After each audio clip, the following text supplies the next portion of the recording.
చూడండి ఇప్పుడు పరిస్థితి ఏ రకంగా ఉంటుందంటే ఆంధ్రప్రదేశ్లోని ఒక కేసు అయ్యింది అంటే మరొకటి. 8 నెలలు అయింది కూటమి ప్రభుత్వం వచ్చింది, 9 నెలలు అయింది, ఎందుకు ఎవరో పట్టించుకోవట్లేదు,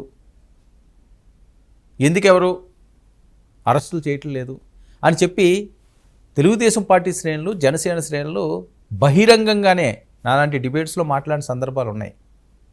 వీళ్ళు మంచితనానికి పోతున్నారు, అది మా చేతగానితనంగా తీసుకుంటున్నారు అని. మంచితనానికి పోవడం కాదు, అది చేతగానితనం అస్సలు కాదు. పూర్తి స్థాయిలో అంటే ఒకసారి ఒక దెబ్బ పడితే జీవితాంతం అంతా గుర్తుండే విధంగా ఉండాలండి. ఆ పాలసీ తీసుకున్నట్టున్నారు. ఎందుకంటే గతంలో పెద్దలు చెప్తుంటారు, కొడితే మామూలుగా ఉండకూడదు, ఆ దెబ్బ దెమ్మ తిరిగిపోవాలి, కొడితే అలా కొట్టాలి, లేకపోతే ఇలా కొట్టి సూరుకుంటే ఏముంటుంది, మర్నాటికి ఇలా తుడుచుకుంటారు పోతుంది, కొన్ని రోజులు ఆ మచ్చ ఉండాలి అంటే కరెక్ట్గా తగలాలి అని. సో అదే పాటిస్తున్నారేమో ఈరోజు. ఇంకా రెడ్ బుక్ పేజీలు మొదలైపోయినాయి, రెడ్ బుక్ పేజీలు స్టార్ట్ అయినాయి. ఇంకా అది ఎక్కడికి తీసుకువెళ్తుందో, ఎవరి దగ్గర ఆగుతుందో. మొదలవడం అయితే లేటుగా మొదలైంది, కానీ ఆగడం ఎక్కడ ఆగుతుందో ఇది ఒక టెన్షన్. ఎందుకంటే మనం రిజల్ట్స్ ఎదురు చూస్తున్నామండి అనుకుందాం. ఫర్ ఎగ్జాంపుల్ చాలా ఇంపార్టెంట్, చాలా ముఖ్యమైన పరీక్షలు మనం రాసాం, అవి వచ్చిందాక టెన్షనే. ఏమవుతుంది, మనకు ఆ పర్సంటేజ్ వస్తుందా, లేకపోతే ఒక ఇంటర్వ్యూకి అటెండ్ అయ్యాం, ఇంటర్వ్యూ కాల్ వచ్చినంత వరకు అప్పటి వరకు మనం ఎంత హుషారుగా ఉన్నా, ఎంత హ్యాపీగా ఉన్నా, అది మా లైఫ్ అనుకుంటే, అదే మన ఫ్యూచర్ అనుకుంటే మామూలు టెన్షన్ ఉండదు, భరించలేని టెన్షన్ ఉంటుంది ఆ కాల్ వచ్చిందాక. సరే వచ్చే కది ఇంటర్వ్యూ పాస్ అయ్యామో ఫెయిల్ అయ్యామో తర్వాత విషయం. ఫెయిల్ అయిందనుకోండి, అయ్యో ఫెయిల్ అయ్యామో ఏంట్రా అవుతుంది అనుకున్నాం కదా అని ఏదో బాధపడతాం 1-2 రోజుల్లోనే. మన ఫ్యామిలీ మెంబర్స్ ఎవరో చెప్తారా, పోతే పోనీలేరా, దేశంలో ఇది ఒకటే ఉన్నదా, ఇది కాబట్టి ఇంకోటి ఉంటుందిలే, పర్వాలేదులే అమ్మా అని ఏదో చెప్తారు. సో అక్కడితో సరిపోద్ది. కానీ ఆ వచ్చినంత వరకు ఉంటే పెయిన్ చూసారా, అది మామూలు పెయిన్ కాదు. ఇది కూడా అలాంటిదే. అరెస్ట్ అయిపోతే గొడవ లేదు, ఎవరైనా కేసు పెట్టిన తర్వాత అది కోర్టులోకి వెళ్తుంది, ఆ బెయిల్ ఇస్తారా లేకపోతే వేరే సెక్షన్లు వేస్తారా, శిక్షలు వేస్తారా అన్నది తర్వాత అంశం.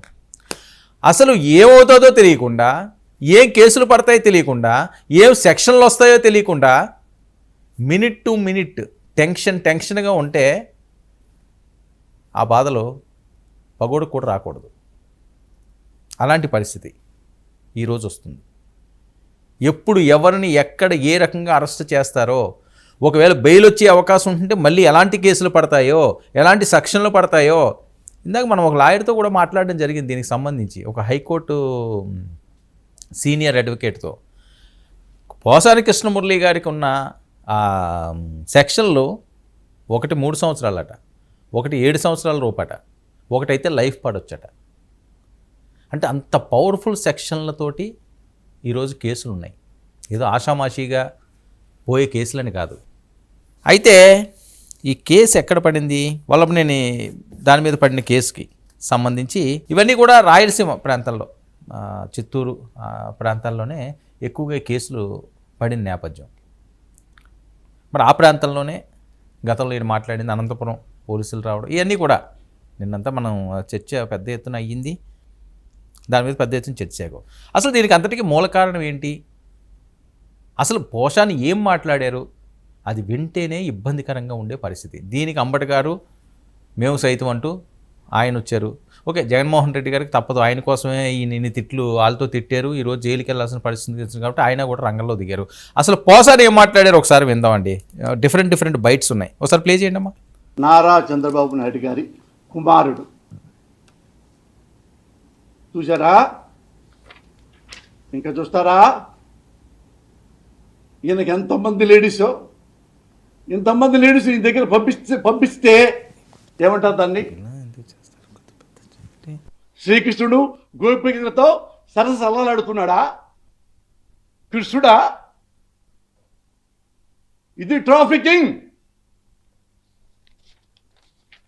ఇదిగో లోకేష్, ఇది ట్రాఫికింగ్. ఎంతమంది ఆడాలో చూడండి, వాళ్ళ కొలతలు చూస్తున్నాడు.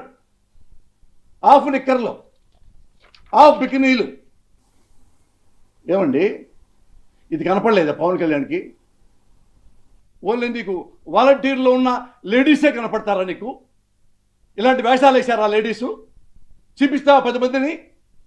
కొన్ని వేల మంది వాలంటీర్స్లో ఇలాంటి దరిద్రాన్ని చూపిస్తారా మీరు? Are you dare? సిగ్గుపడాలి పవన్ కళ్యాణ్. ఇప్పటికీ నువ్వంటే నా గౌరవమే. సిగ్గుపడాలి నువ్వు.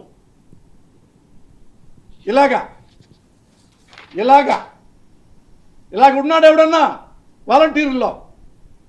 లోకేష్ బాబు లాగా, తిరుగుబోతులాగా, తాగుబోతులాగా. నువ్వు అడగవు కదా, నువ్వు అడగవు. ఎందుకంటే నీ గురువు కొడుకు కదా, అడగవు కదా. మా ఇళ్ళల్లో అడుగుతావు, మా ఇళ్ళల్లో ఆడవాళ్ళని.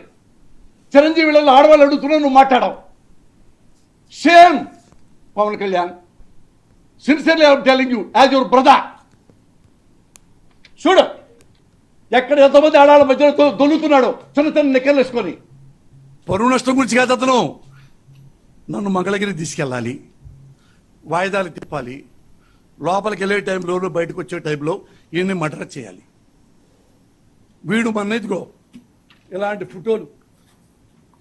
ఫోటోలు చూపించాడు కాబట్టి రాను భవిష్యత్తు పాడైపోతున్న రాజకీయ భవిష్యత్తు. వీడిని లేపేయాలి అనేది నాకు వచ్చిన వార్త. నేను చచ్చిపోయానంటే ఈ చావు కారణం నారా లోకేష్ బాబు. అంటే చాలా ఉండారేమో. చంద్రబాబు కొడుకు, భువనేశ్వరి కొడుకు, బ్రాహ్మణి భర్త.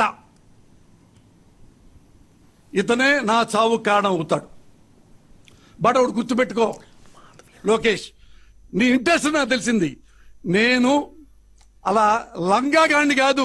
నువ్వు పిలిస్తే వచ్చి అయ్యో బాబు గారు పిలిచారు. నీకంటే క్రెడిబిలిటీ ఉన్నవాడిని నేను. ఆయన పోసాల కృష్ణమురళి అమ్ముడు పోయే నా కొడుకును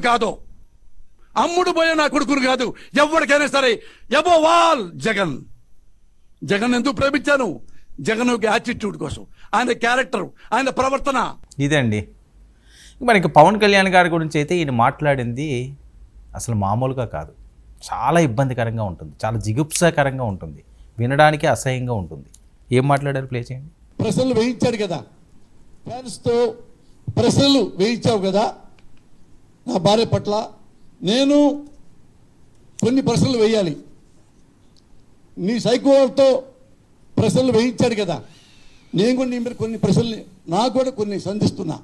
పవన్ కళ్యాణ్, నువ్వు షూటింగ్కి వెళ్ళేటప్పుడు వెళ్ళంగానే నీ పెళ్ళాం నీ ఇంట్లో పని వాళ్ళతో అక్రమ సంబంధం పెట్టుకుంది అని ఎవరో చెప్పారు. నిజమా కాదా? ఆ బిడ్డలు నీకు పుట్టలేదంట, పని వాళ్ళకే పుట్టారంట. నిజమా కాదా? తల పట్టుకోకలేదు గురుగారు. ఎందుకు చెప్పమంటారా? ఓపెన్గా ఉండండి. ఇక్కడ నా భార్య సమస్య కాదు ఇది.